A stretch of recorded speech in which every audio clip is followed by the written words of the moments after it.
Hello everybody, wherever you might be. This is NBL Overtime, and straight off the top I have great news. We don't need a shot clock, we're air conditioned, and we haven't sacked anyone. But actually, no, we haven't sacked Copes, but he is unwell, so we send a shout out to the Hall of Famer. Damon Lowry in the house. Hello to you, buddy. Damn, how you feeling, big fella? I'm good, I'm psyched. There's so much going on. The only thing I've got a little head spin because it's hard to keep track of what's happening, Liam Santamaria. There is all kinds of things happening. On the court, off the court, all over the league. Hashtag NBL Overtime to join the conversation. You know how to do it. And let's get straight into it. Let's start with South East Melbourne Phoenix's 48 hours. They sack an import. They've got season-ending injuries. They go to Sydney and they belt the Kings. I'm going to start with you. This is one of the weirdest 48 hours when it comes to a franchise, but one of the best wins.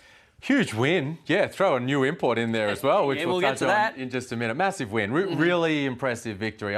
Kudos to them because, they were in turmoil, weren't they? As you say, Craig Moller goes down, then they sack Will Cummings for, not doing everything that he needs to do. And then they go and take on the two-time defending champs. It just outplayed them. Played harder than them, played smarter than them, went after that game with more vigour and knocked them about. So well done, Mitch Creek, who is the leader of that squad. Our man, Big Sauce, that whole crew for getting that done. What'd you make of it? The Sydney Kings are not the Sydney Kings.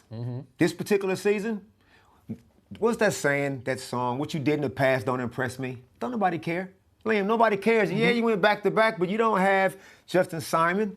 You don't have Jarrell Martin. You don't have Xavier Cooks. What do you got? You got a bunch of talent, but what you don't have is a collective will to defend. 105 points in their one loss. Another 105 to United, 104. In their last three losses, 104 points. Who is the defensive stopper on this team? You got Jalen Galloway who can defend. I'm waiting for the rest. You don't want to give no credit to the Phoenix? Yes, but we're talking about the Kings. We're talking about the Phoenix. I'm talking about the game, man. You take I got all kind of credit for the Phoenix. Yeah. Let's hear it. Because I said Southeast Melbourne Phoenix had not had a signature win. True. They had not had one. So I was thinking, you guys look kind of cool, but you're not really kind of cool.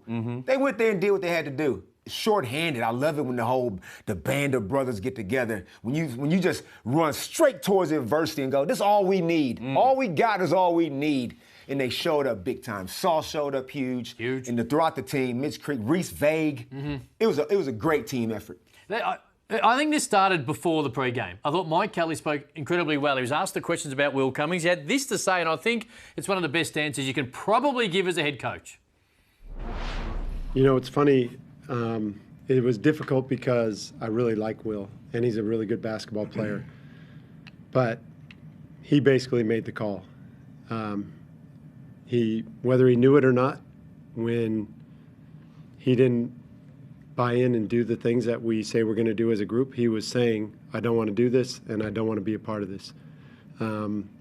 So even though we made the decision as a club and I made the decision as a coach to what we can stand for, I guess, and how we operate as a club, it really was Will making that decision. So in the end, as hard as it was, as heart-wrenching as it was to let a good player and good person go, it wasn't difficult at all. That's Mike Kelly post-game. He said the same things in a shorter form pre-game. He pretty much said, hey, it was Will Cummings' choice. Yeah. We laid it out what we needed him to do as a professional athlete, as a player for South East Melbourne Phoenix. He chose not to do it, so we had to let him go. And he said those comments prior to the game, and I thought it set the tone. They went in there with not a great deal to lose. And you mentioned Mitch Creek, right? He's the leader of this team. And every time he plays well, exceptionally well, then the team traditionally has a W.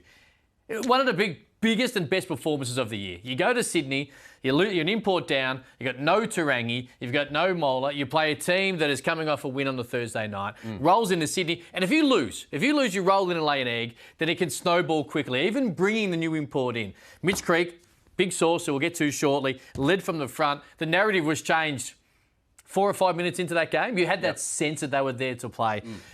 Kelly, Creek, Williams was just the start of it, but it's the best way to start. Yeah, Huge win. And there's more names to throw into the mix because Ben Air was really good in that game and brings a real venom to that team that I love. Started and played 30-plus minutes. And Matt Kenyon as well, just getting out there and doing what's required of him and more. because he's contributing offensively as well for that group. So really big ups to that team. And now that they're still moving and shaking. They're still moving and shaking, and they've got an enormous game coming this week. Is it too much to ask for everybody to play 30 minutes to continue to play 30 minutes? Including Alan Sauce. I can't wait for him to get here so we can talk about his minutes. But this can happen, Liam. Just because you got 10 deep, 10, 11 deep, don't mean you got to play all of them. When as soon as Mitch Creek plays 33-plus minutes, I would have him on for the whole entire season. What is this, 27 minutes? But anyway, I don't want to digress. Well, in the end, they didn't need him to play 40 because the game was really wrapped up early into the fourth, and they have got help. Abdel Nader was announced today by South East Melbourne Phoenix. Now, he'll get here on Thursday. He won't play. He will not play Thursday night in the throwdown, but this is a guy that feels like, I'll start with you, Damon, watching him and looking at him and the way that he's applied his trade in the NBA at a number of teams, he looks like the type of guy who's going to fit perfectly into their current pieces. I'm glad they got this kind of a piece of 6'6", 6'5", 6'6", scoring forward to help Mitch Creek out. I always just thought, as much as I love Will Cummings' game and that backcourt tandem of him and Gary Brown Jr., I think they need some more interior scoring, some more front court scoring. So I think he's going to bring some high-level NBA experience, a proven bucket getter. I think it's a great signing. Yep, I think it's a good signing. You know what Tommy Greer does? He knocks it out of the park in recruitment. I mean, we talk about Big Sauce, and we talk about Mitch Creek right from the very get-go with the Phoenix, Gary Brown, all those point guards, right? And especially in the import space, geez, we need a guy for a few weeks. Tyler Cook comes in and helps the team and is an elite producer. So he goes out and finds good players. Now, the thing with Abdel Nader, and anyone you're trying to find at a high level at this time, there's usually something going on. There's some kind of reason why, A, they're not in the NBA, if they're at that type of level, or not in there anymore, or B, why they don't have a job right now. And in his case, a knee injury has meant that he hasn't played for 2 years. So he hasn't played a competitive game since, 2021 or early 22 or something along those lines. So it's been a long time. He's been training with NBA teams in pre-season, and all reports from them apparently are really good. He went over and trained for a period of time with a team in Germany, who then, my understanding is, wanted to sign him, and he was like, let me just see what else is out there. So we'll see. Might take him a hot little minute, but if it doesn't, he's a standard of a player that's going to come in and have an impact. It's only a matter of time. Whenever he's ready to play, the team is already a playoff team without him. So whenever he's ready, they got time. 13, 14 games to go. It'll be okay. Can I just flag something, though, about the Phoenix before we move on? Go on. I feel like every now and then we get here. They do a bit. And we start to talk them up a bit. Yeah. And then they have a big old opportunity to do something really big. And it's usually Melbourne United sitting right there on the schedule. And then Chris Golding says, whackety whack, back in your box. I want to see him come in on Thursday night. And even though they won't have Abdel Nader in uniform, shock the world and get that done. Big Sauce will be in. He's going to tell us how he expects them to do it on Thursday night. Now, where's my camera at? Homicide style. Here we go. No, I owe an apology. I owe an apology because 3 weeks ago, Illawarra made a coaching change and we sat at this very desk, and I'm not necessarily saying it was wrong or right at the time, but I just felt it was the wrong time. There is no doubt. There is no doubt something has changed at that club in the last couple of weeks. And it's not necessarily about the 2 wins they have had. The loss that it was a one-pointer, but the way they are playing their basketball. So I wasn't sure about it, the timing of it. Not saying the former coach was the superstar, but I'm simply saying he needed some time to be able to prove it. Well, things have changed. Damon, you're a legend in this club. They just look, regardless of wins and losses, they have a much better feel right now around the Illawarra Hawks. And Friday night, again, opening tip, from the start, they were dominant. The spirit. The players are the same, but the players are different. Under this particular leadership of Justin Tatum, this dude who ain't never coached men before, Liam, is somehow got these guys to not only buy in, but to just form this unbelievable force of energy. Like, everybody is up. I'm watching the bench. I like to watch the little subtle things that people don't pick up on. A guy misses a shot. What do they do on the bench? A guy and everybody is 100% supportive of Justin Tatum. I don't know what his pedigree is outside of, like I said, some high school stuff, but he has tapped into something with these dudes. Back in the day, players didn't have to like their coach to play well. This particular era, it helps if they really like the coach. They like this guy.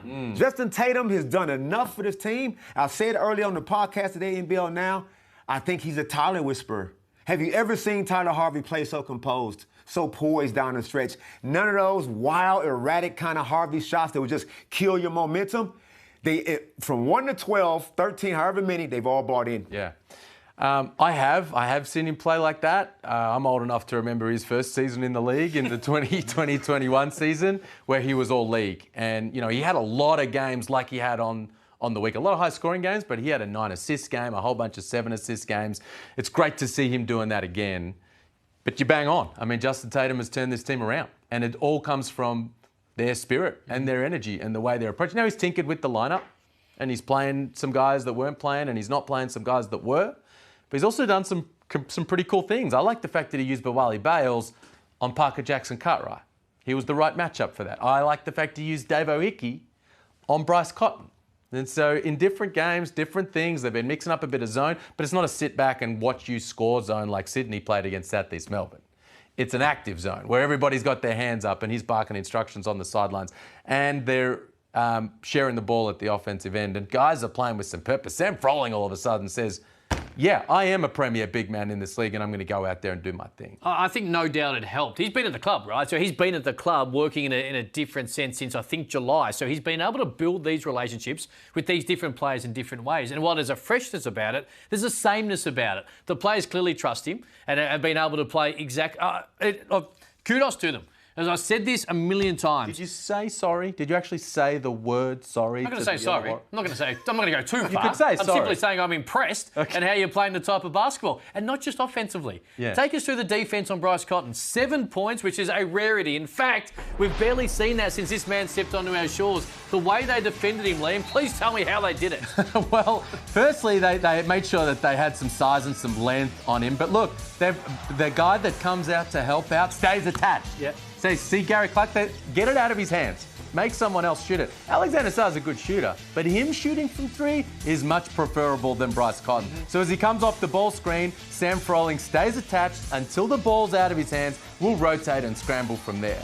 And if you get the ball out of Bryce Cotton's hands and you limit his amount of shot attempts, like they're doing right here, and then all of a sudden he gives it up, you have a chance to beat the Perth Wildcats. If you give him ample opportunities to let that ball fly, he's a big, big chance to beat you. So, yeah, that's the blueprint.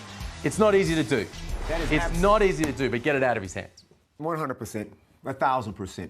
The Hawks bought in. Justin Tatum says, you ain't going to be the reason why we win, why you win, Perth Wildcats. Some of these other dudes going to have to score 30 points to win. Bryce not going to get it done. Everything's got to be super hard. The 1-3 he made was very difficult. A classic snatch back 3, but one of them. We need to go through the history books. Is this his all-time lowest score in the game, 7 points? I think equal. He's had 7 twice this year, and I can't remember him having lower than that in a game he's played out.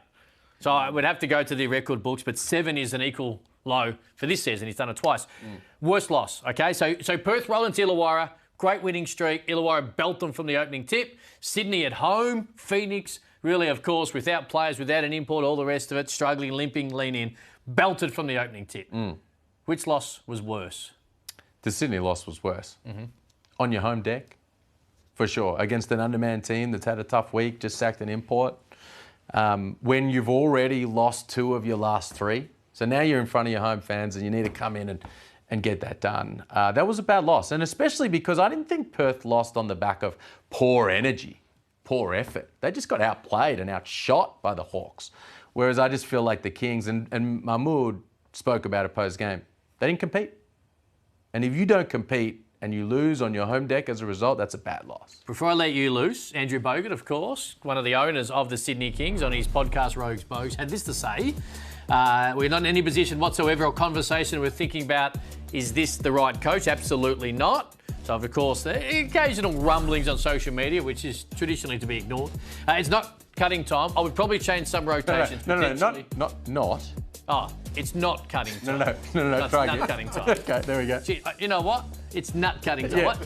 I got in trouble once for swearing on this show. I didn't realise we were allowed to go. Power on. It's nut cutting time. He talks about I'm paraphrasing now because I'm lost, about potentially changing a lineup. Would you bring Galloway in? You touched on it earlier. is that the kiss of death?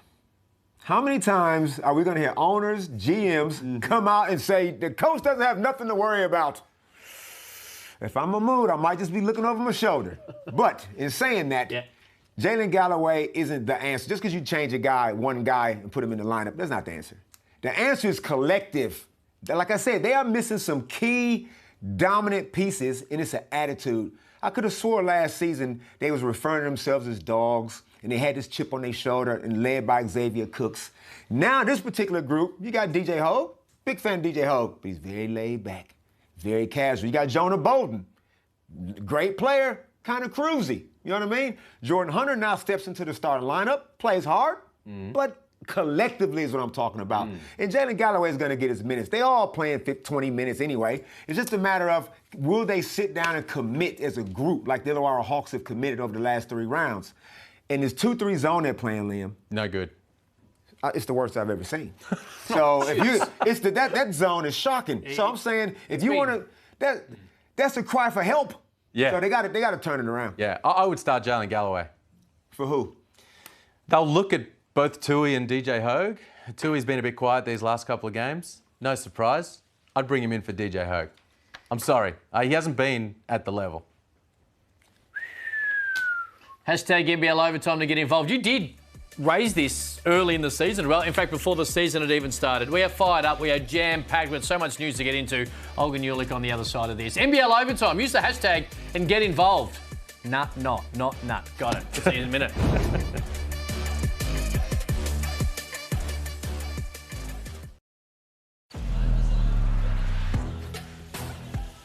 Welcome back to NBL Overtime. What a hell of a week it was in Adelaide. CJ Bruton out. A club legend in, who's had the job before in Scott Ninnis, who had the reins on Saturday night, and that meant many of the stars and some veterans sat a long time. In fact, for some of them, the entire time on the bench in the loss. Hashtag NBL Overtime to get involved. The best newsbreaker in the game is Olga Nulic from ESPN. Hello, buddy. How you doing? Not too bad. It's weird that we've just got to Adelaide now. Fire a head coach, go through so much turmoil.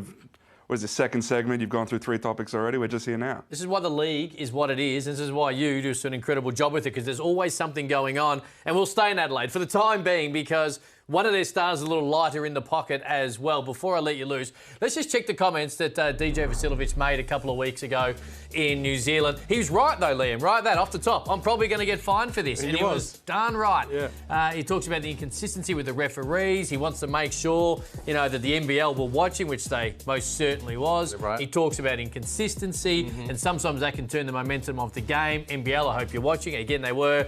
I'm going to cop a fine. The refereeing is terrible, but I'm not going to take away from the Breakers getting the win. It was after the loss a couple of weeks ago. What can you tell us about this, Olga? So this happened after Adelaide's game against New Zealand. That was the first game of their sort of double header, and that game and then the loss to Tassie was sort of the breaking point for the 36ers. But because this happened after the buzzer, this was a Basketball Australia thing. The Integrity Union looked at it, $4,000 fine, $3,000 of it suspended for 12 months. But yeah, as soon as you sort of target a referee or sort of name drop one or single one or two out, that's a no-go. And again, he knew he was going to get fined for that, and that is a pretty significant fine. I'm not sure I've seen many players fined that amount for comments like that. Whilst I agree with that, right, $3,000 is suspended. I'm not necessarily saying he should have been suspended more or less. I'm simply saying on the back of the week where the CEO come out and made the comments about the refereeing, and there was clearly a quicker whistle to not have to deal with the barrage of abuse from referees and players, I thought in the end he got away with it okay. Because it's only a $1,000 fine. Now, again, I'm not saying it should be more or less. I'm simply saying they had a chance here to really go, hang on a second, and they didn't. I don't believe in suspended fines anyway in any sport. I think that whilst he is unlucky and the $1,000 sucks for DJ, the fact is I think he was lucky not to be fined more because they really had a chance. I mean, the difference is, I don't know what outcomes are you achieving from this? Are you going to get a better whistle because of this? This doesn't feel like the equivalent of a coach getting teed up in the middle of a game and then potentially getting better calls as it ends. This is sort of like a one-off thing. Again, I don't know if the outcomes are going to be there outside of losing money. One thing I will say is that I like players who are quotable. As a guy who's trying to enjoy the league, I want personalities in the league. Now, he's getting slammed. For some of he got slammed, our man here, slammed him harder than everybody else about the comments about the schedule. He's getting fined here for the comments on the officiating. Now, maybe he needs to be a little bit more sensible about what he's saying and when and to whom, but he's the most quotable guy in the league right now. By a long way. I don't know what the rules are after a game before you can start shooting off from the hip. But whatever it is, everybody needs to know about it. Because you think you're talking and you think it ain't going everywhere. In this day and age, it's going everywhere. Everybody sees it. So I want to take a page out of the Godfather book. Never let another man know what you're thinking. Everybody don't have to know all your intimate thoughts. And it's insulting to the referees to think for 1 second that they give a damn about you. They don't give a damn about you. The refs don't give a damn about none of you. They care about their craft. They care about doing a good job as an umpire. You think you're going to say something, the ref's going to go home at night and go, oh, my God, can you believe DJ thinks I'm screwing him? Let me see if I can give you some. They don't care, man. They just reffing the game. And what players got to do, as I say all the time, you got to adjust. The teams that can adjust are the teams that thrive. The teams that whinge and complain are the teams that suffer. No, that's true. For the record, that wasn't just an off-the-cuff conversation he was having for someone that got overheard. It was an interview with the broadcast. Now, it was happened during an ad break, so it didn't end up going to air. But, I mean, there was a microphone to his face. Do you think he would have got fined more had it gone to air? Do you think he should be thanking the broadcast? No, my feel is that it would be the same outcome. Okay. Yeah, probably. It would be in the same Basketball Australia integrity unit looking at it. I don't think that would have come into consideration. Let's stay in Adelaide because I'm always interested, and very rarely in the NBL do we have two teams with interim coaches at the same time. So we see, of course, changes in the off-season, and then there's a bit of a scramble. But right now we've got long lead-ups, of course. Tatum and Ninnis are both interim head coaches. And it's interesting, I'm going to have you break it down right now because when coaches come in and they don't go well straight away, they traditionally lean back on the whole, this isn't my roster. So let's have a look at the Adelaide and Illawarra rosters to see what any coaches, it may be the interim guys who are there, or else can come in and change it up. Go with Adelaide first. Well, so now from what I understand, Scott Ninnis wants this job. He wants it beyond this season. And so we look at this Adelaide roster for next season. Sunday Detch and Jason Kadee, they're two of the guys who got DNPs this week, right? When I look at a Sunday Detch, he's contracted for next season. In my mind, he's a wait and see. We'll see what that contract looks like because we've seen in the past. We saw Mitch Norton and Todd Blanchfield last season. They ended up figuring out a way to get out of those contracts. The Wildcats didn't want them. We'll see if that situation happens here. Nick Marshall, Wiley has that mutual option, and then we'll see what happens with Trenton Flowers and his draft situation. But this is a pretty empty roster. And so if you're a prospective coach coming in, I spoke to some people at the Sixers this week, they are going to have a pretty wide-ranging search for that head coaching position. If you are that head coach, that is an attractive situation to walk into because you can theoretically walk into this situation and it's an empty board for you to just pick who you want, right? There's not too much there. And then they also have a desire to re-sign DJ Vasiljevic to a multi-year deal.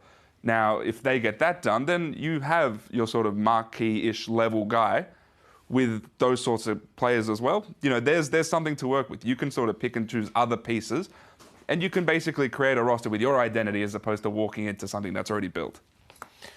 I've got 3 questions, 1 for you and 2 for you. The first one is to you, and it's without notice. Mitch McCarron it's about Adelaide. Mitch McCarron went crazy at the team after practice the other day. Now, the most interesting part for me about all of that, we've all been amongst teams that have had leaders, call them out. But there was the talk in there about snitching and throwing people under the bus. Is there any word out of Adelaide that can shine some light on what that's all about? Not necessarily. So the interesting thing there was that that's sort of out of character for Mitch McCarron. I think that's why that felt a bit more visceral. I don't think that was a shot at any singular person or persons in particular. I think that's just a general sort of vibe around the team that people are talking behind each other's backs to each other. I don't think there was anything too specific there. Okay. Do you sign DJ Vasiljevic mid-season to a multi-year extension? No. Why not? I need more. I need to see more. Right now, you're reckless. Right now, you're a loose cannon. Your ability cannot be debated. But are you good? Can you be good for long stretches and be consistent? This is what I'm saying. Yep, you can drop a 30. You can drop a 12. Scoring ain't the issue.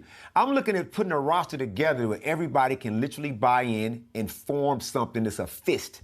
And right now, as a new guy coming in, I need to see more, Liam. I'm not getting gassed up on scoring dudes. I mean, You take enough shots in this league, anybody can pretty much get 30. I'm looking at what's sustainable long term.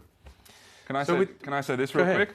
Part of the value of DJ Vasiljevic over the past few seasons was his ability to play a role on a Sydney Kings team where he wasn't the best player or the second best player. He was the third or fourth or fifth best player on any given night. On a winning team. On a winning team, and sometimes he might be the best player on that team. Yeah. Right? There are a few times this season he had a 40-piece, right? Yeah. We've seen that. But part of the value in someone like Vasiljevic is that he can stand back and play that role of the third or fourth best player. And that's how you create a sustainable winning franchise. Yeah, and I think he's shown in this stretch in Adelaide that he can be the man on a team. Can he be the man on a winning team, on a playoff team, on a championship winning team? I'm not sure we've seen that. And I think that's what you're talking to about wanting to see more. So with that being the case, if you feel that way, as an organisation who is talking about signing a new head coach at some point here, and also starting to talk about, well, maybe we need to bring back and have a GM of basketball, do you sign a guy like this who is focused on being the man to a multi-year deal prior to having those guys in place? No, that's disrespectful to the coach. That's disrespectful to the current coach if you're going to keep in this. Disrespectful to the future coach. Let this guy know what he's getting himself into. You don't want to come in here and have the player with all the leverage, and then his coach comes in and the player sitting back going, I got a 3-year deal. So I don't care what you're saying. Not saying the DJ would do that, but I'm just saying I would give that coach, like you said, a clean slate, man. Here's a guy right here in DJ Vasiljevic, 2-time champion, can knock him down, a human flamethrower on his day. Is this what we want? Is this what you're comfortable coaching? We have to give the coach the benefit of the doubt, or we're setting him up to fail. So then for me then, in amongst all of that, it's the GM of basketball role that is that's the rush. The rush is that it goes GM of basketball, coach, now let's put the team together. Are they actually looking for a GM of basketball, or are we just assuming they are? No, they are. They are. Okay. So from people I spoke to, there is some level of regret about not having a person in that position. Now, it seems like the team was under the impression that CJ didn't necessarily voice the fact that he wanted one. Because CJ Bruton didn't want to be that. He didn't want to be the GM. He just wanted to coach the team. It was almost a burden on him. But there is regret within that organization that they didn't be more proactive and go and get that GM of basketball. And so I agree with you. That should be the first port of call. It should be something that they should try to implement ASAP. Clean slate, relatively, at Adelaide. Illawarra is a little bit different. Of course, interim coach, and they've probably had a little more success under the new interim coach, but they have more guys under contract as we head into NBL 25. They signed a lot of guys to multi-year deals this offseason. Sam Froling was already there. He had already extended. But when you look at Olbrich, he's not just there for next season. He's there for a season beyond that as well.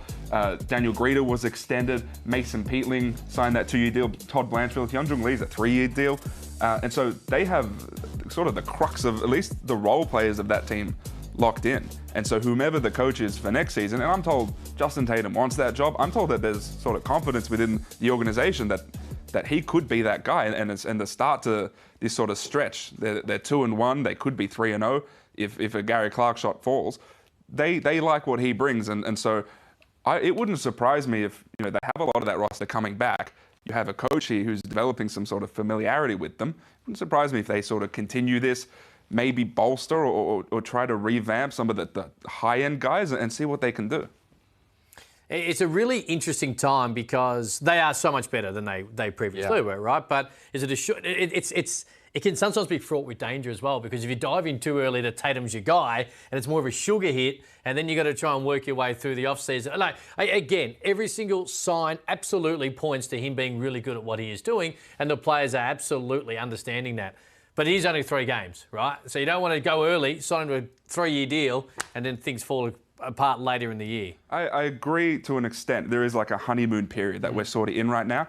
But if you speak to players around the league, the thing that they mention is that head coaching, or what they want from a head coach, is like 80% communication, right? And that's something that Justin Tatum does really, really well. It's something that Jacob Jackomas didn't do particularly well, and I think he knows that. I think he knows that's somewhere he has to improve on. Tatum does that really, really well, and they basically revamp what they do. They brought Joel Carlu in, who's a really high-level coach in Queensland. He's the head coach of the Mackay NBL 1 team. They brought him in. So there's a level of seriousness, a level of communication that wasn't there before, and that's helping everyone thrive. Any other news before we say goodbye? A few things. So Zylan Cheatham, they're targeting December 22. That's a game against Sydney. If it's not that, you're looking at December 27 against Brisbane. So there's hope that he'll be back sooner than later. And then the other thing is the NBL is keeping a really close eye on this cyclone in Cairns. They're going to fly New Zealand out to Brisbane tomorrow and basically keep them there on standby. If they're able to play that game, they'll get them into Cairns and they'll do that. But if not, they'll just fly them back to New Zealand. Having them in sort of a hub like Brisbane is helpful. There are some dates the NBL are targeting. They see like a dozen dates where if that game can't go ahead because of that cyclone, they can just reschedule it. Stay safe. Yeah. As always, thank you. Thank you, sir. NBL Overtime. Plenty more, including Big Sauce. He's up and about. Trust me. He's next right here on NBL Overtime.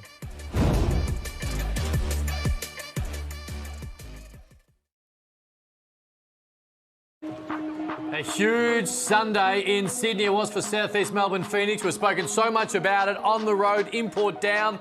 No Ruben Tarangi, new dad. Congratulations to that crew. And they rolled into Kudos Bank Arena in front of a huge crowd and belted them from the start. And they did it with you on 4 fouls pretty early, big fella, and you played it. It was nervous. Big Sauce in the house. Alan Williams. That, we've touched on it, big win. Yeah, no, definitely. To go to Sydney and get a win against a Sydney Kings team that has obviously won back-to-back championships, to be able to do that on their home floor is massive for us, for sure. I spoke about the fact Mike Kelly spoke really well and to the media prior to the game and post-game, as we did see, and Mitch Creek was amazing. But what was the conversation like? What was the feeling like knowing it was kind of you against the world going to Sydney with a little bit of a depleted roster? Yeah, you know, obviously we all have faith amongst the group for each other. So we knew that regardless of who we had out there, as long as we had 5 guys to play on the court, we were going to give ourselves a chance to win. And that's our mentality going into any game. And so this was no different, obviously, for a bunch of reasons. We didn't have the full squad, but like I said, a lot of faith in every single one of the guys in our group. And we just went out there and played inspired. How'd you enjoy that zone? I love a zone. I don't mind playing against the zone. Yes, against it. Yes, I don't mind it. I love the little touch shots. Yeah. It's good to get an offensive rebound because they don't necessarily know where you are. And just getting to our spots. And then Creaky is phenomenal playing behind it. So if I'm on the top of the key right there, there it is. Three ball went good. And just finding my buddy there, Mitch Creek. It's good for us. We train a lot against it because we understand teams try to zone us at times, and so we feel comfortable playing against it. Sauce, you rock solid 21 and 15 that game. You played, I think, 25 to 26 minutes. As a personal fan of yours, man, I love the way you get down. Big man basketball. This new era want to phase out the big man basketball, Liam. Sauce making sure it ain't going nowhere. But damn it, man, why you can't stay on the floor for 30-plus minutes? Tell me right now, when you get your second foul, you go like this. When you get your third, you go. Like, what is going through your head when you're out there? Going through my head? That's a great question. Just keep in mind, of course, they're finding people. Absolutely, no. That is a great question. You didn't ask about the officials. No, I know. There's obviously something to it. I think I'm a big guy, so I'm not a little big man. You know what I'm saying? I'm not a skinny, long, crazy athletic big man. I'm a power big. And at times I can overpower somebody guarding me or the person that I'm guarding. And oftentimes it leads to fouls. It's been the case my whole career. Hopefully I can change it one day and get you a game where I play 33, 34 minutes. That'd be amazing. But for what it's worth, having a guy like Gorjak Gat coming back into the fold now and being able to come in and play those minutes when I'm not on the floor, and then obviously Reese Vague comes in and plays huge for us. And so we obviously have the depth to be able to handle it. I want to be out there for my teammates as much as I can and for the fans like you, Dave. But yeah, it's plagued me my whole life. Well, the thing is, though, like 21 and 15, like in 24 minutes, you said I'm born for double-doubles, right? Like the numbers you are putting up are fantastic. The numbers you could put up if your minutes were averaging, say, 5 or 6 more per game are extraordinary.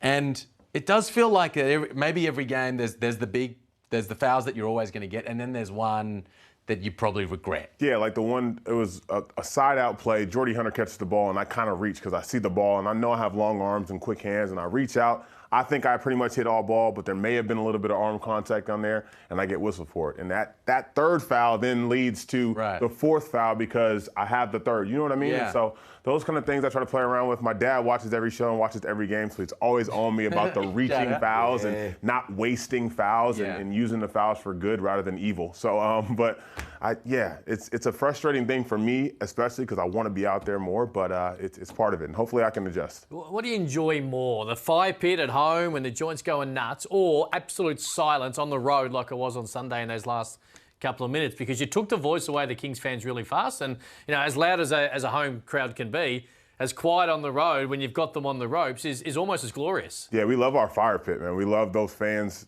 Southeast Melbourne Phoenix fans are insane. They get out and they show up. But there is that really good feeling of going in there and hushing the crowd. And in a hostile place like Kudos Bank Arena, who had 13,000 fans, like these numbers the NBL is doing this year are just phenomenal. And anytime you get a chance to go into somebody's opposition team's gym and get that dub and silence them, it's sweet. It's a sweet plane ride back home too. Matt Kenyon, who is having a really, really good year. Really good year. We talk about players having to stand up and deliver when there's some players out. He has done this all year, and he's the unsung hero. He does the little things. He's a great defender.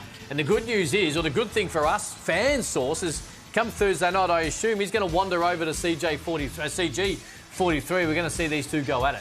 Yeah, no, I definitely know Matt wants the assignment. I won't give away any kind of details or anything like that of what we're going to do Thursday, but he's capable of doing so many things. This year he's shooting the three ball really, really well.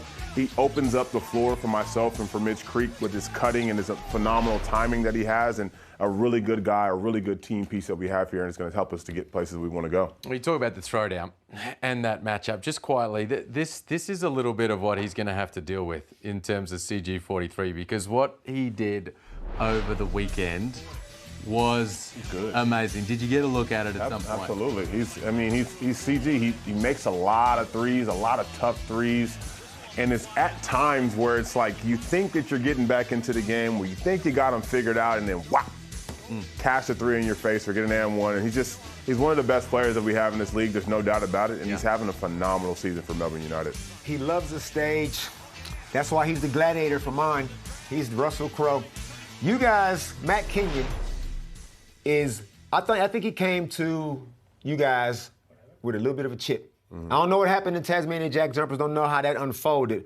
But when you guys beat the when you guys played the Jack Jumpers, and he was up and about. He was hitting threes, and he was chirping a little bit. I'm thinking, Matt Kenyon. He was yelling at Scott Roth. Yeah, that was the start. Guarding him. That was the start of this resurgence or this look. And obviously, we're in training with him every day, so we see he's making threes. We see what he's capable of. But definitely putting the league on notice. Put some respect on my name. Facts. Yes, I can defend, but I can score too. But when it's Chris Golding, it's high alert for the entire time because he only needs 45, 90 seconds. Because his own team might starve him for a few quarters. But the time they do give it to him, he's highly efficient. Last throwdown, it was disappointing. You rolled in, they were depleted, they punched you in the mouth from the opening tip and they got you, right? And you said on the back of it, JLA is the best centre in the league. You're hoping to reverse that on Thursday night, I assume? I just want to win. Obviously the matchup is there, and it's great for the storylines, and it's great for the buildup of this game and this rivalry that we're creating now. The best rivalry, I believe, in the NBL. Same city, same arena that we play in.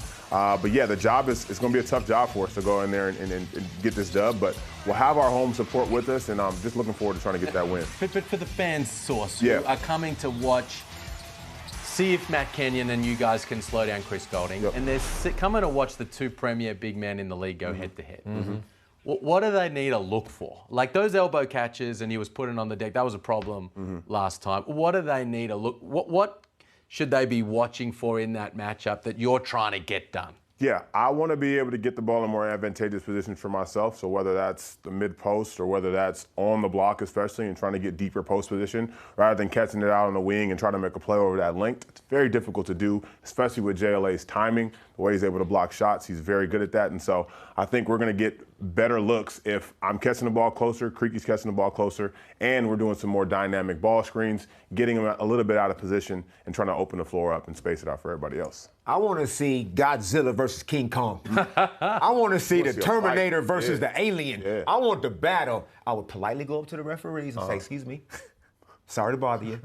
How you going to ref this? Because we're about to go at it. We need to see, you know what I mean? Because we can't have any early foul trouble on either side. For sure. Because this is a a heavyweight championship Yes, match sir. as far as I'm concerned. It's going to be fun. I'm looking forward to it. Anytime he and I get a chance to go up against each other, I know we're both putting our best foot forward and we're trying to kill each other out there. And so that's going to be no different here. And like I said, the goal for us is to get this team win and continue to build on the things we've been building on and just put something out there for the fire pit that they'll be proud of. Lastly, you got a new teammate. He's not here yet. Do you know him? Have you met him? Have you seen much of him? Haven't met him before, but obviously basketball world is really small, and so people have said that they really like playing with him. He's a good guy, and I think with his tools, his length, his size, and his ability, it'll fit in well with us in what we want to do in the future. So I think it's a good thing. Anytime there's a throwdown, Liam. Yeah. Damon, we're Melburnians. It excites us. A Thursday night, Christmas, festive, coming off 2 big wins. Of course, United win against Brisbane, and you guys going to Sydney. Can't wait for Thursday night, man. Enjoy it. It'll be fun. Enjoy it. Are you going to hang around? I'll be here. Are you going to hang around? You want to dap me up again? It's all good. We can do it 3 times. It's all Let's good. hang around, man. It's all I'll tell you good what. for me. Should have gone to the pre-show meeting. NBL Overtime, we'll be back.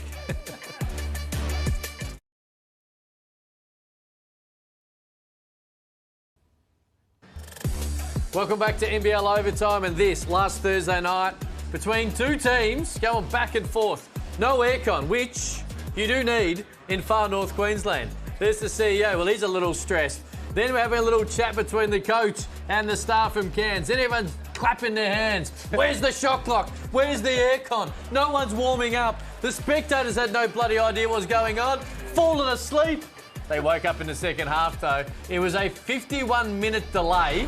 We had no shot clock. We had no aircon, which automatically just fired back up in the fourth quarter. What a night in Cairns. Hey, good news. Big Sauce is going to hang around, man. Good to see you. I don't even know really where to start with this. As a player, how would you have, watching it, how would you have dealt with it, do you think? I mean, kind of like the guys did there, you know, just having some fun with it, trying to stay as loose as possible without really knowing what's going on. Obviously, it's a game of basketball, but you're still there with your peers, and so you're able to hang around a little bit and enjoy that good old Cairns heat that's up there, I guess. But, yeah, it would have been tough to try to go back and play. Adam Ford, post-game, had this to say about Sydney.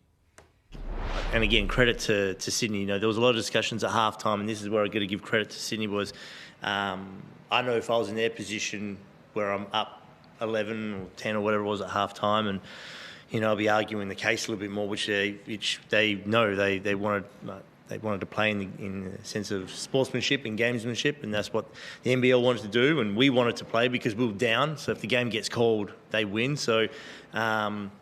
No, so credit to them. It was appreciate the amazing sportsmanship shown by all of them guys, and game out everything, right? So it was a weird second half. It ended with a near buzzer beater from half time. Sydney, we might have a look at this because it was played in the spirit when it came to the shot clock. Yeah. But they milked it a couple of different times, which the home fans didn't care. So they should. They looked at the clock with 1 minute to go in the third quarter and they said, hey, boys, one shot. Which, that's what you do, man. There's no shot clock. You're trying to win the game.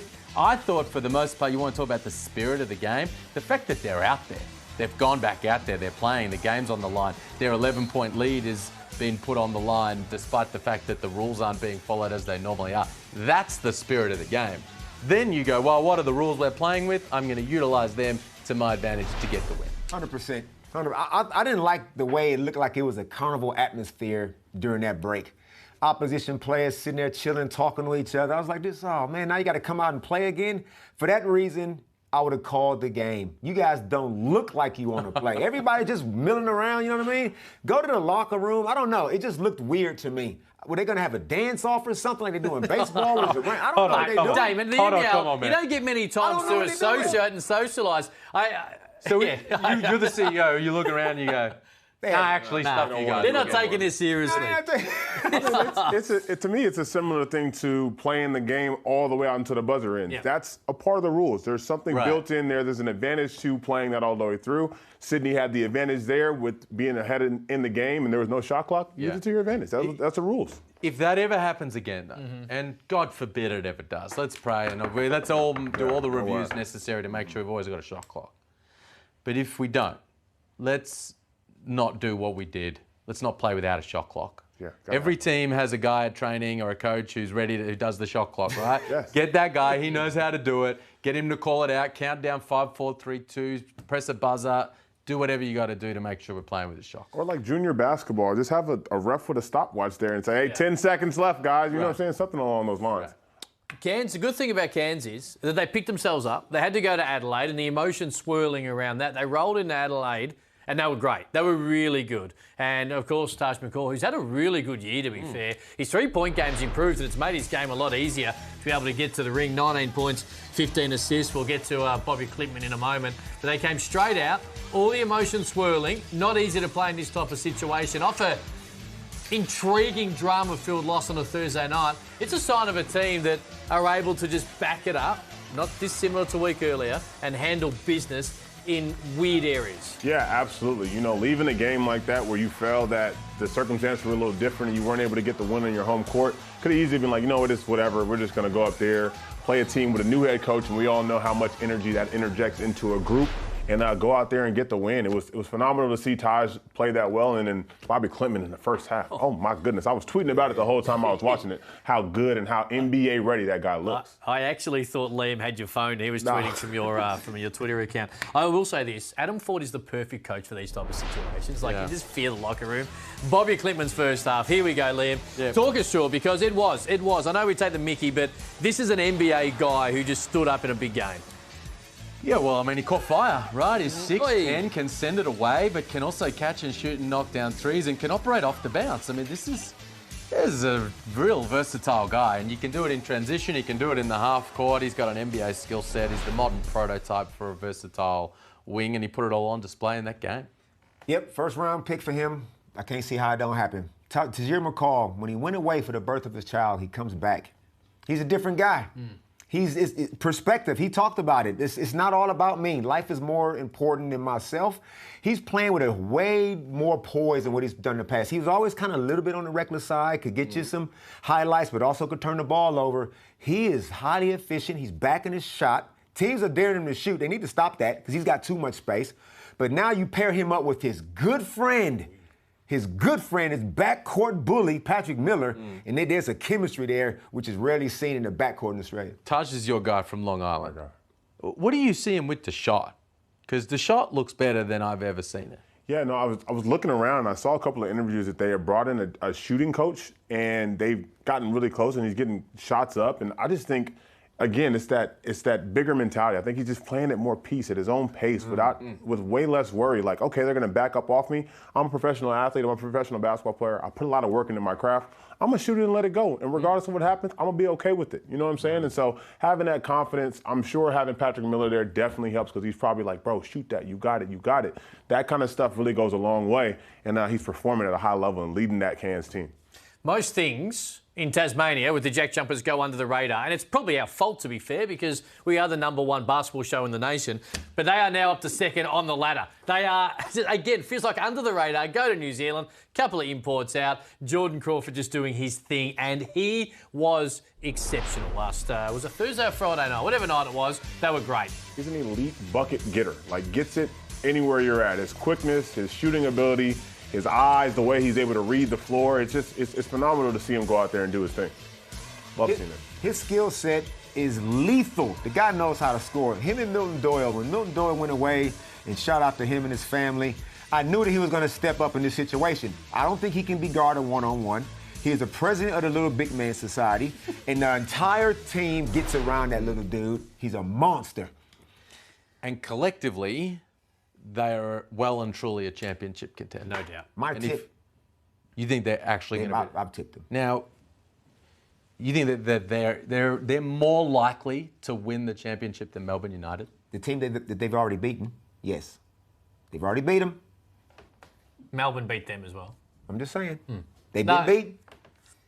They are two absolute contenders. The thing I like, we've touched on this a lot on this show, the ability late in games to have multiple people to lean on if someone is down or whatever it is. And they have that. Yeah. They absolutely have that. Milton Doyle is Milton Doyle and Jordan Crawford is Jordan Crawford. And if one person's away or down or whatever it might be, it makes it so hard in clutch time. And they got a guy like Jack McVay who's playing at an all-NBL type level right now. Extreme confidence, going out there, been in the league for a long time, and is really getting his due right now. So they're definitely a tough out, and I don't think anybody wants to see Tasmania. We got them Christmas Day, and we're trying to play the Grinch for their Christmas going down there at Hobart. So now, officially, you are leaving now, man, so thank you for coming in.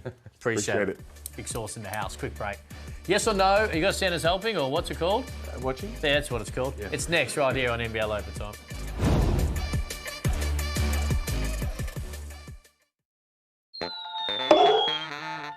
It is the festive season, boys. So Santa's always watching. First to slip, which is not fun. Gary Clark, what's the travel? Come on, man. Where's the love?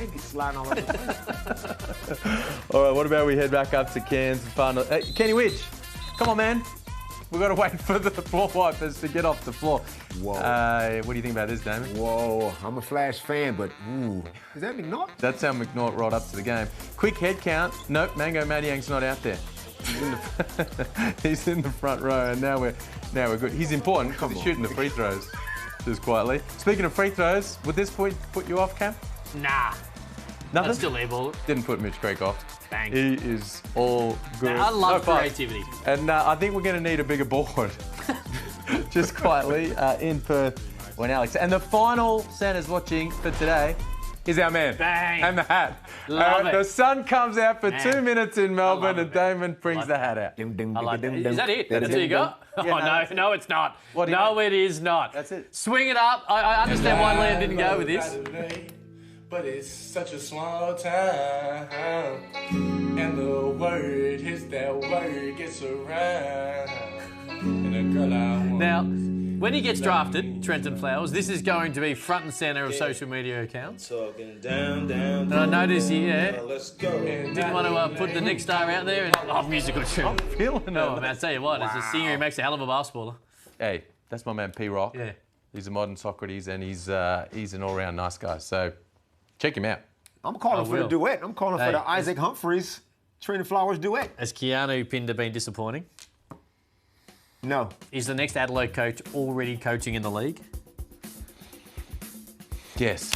Are we seeing too small celebrations? Yes. Was Adelaide better on Saturday night than they were when they beat the Phoenix a couple of weeks ago? No. Could Finn Delaney be gettable next season? Absolutely. Should the NBL go back to 2 imports? No.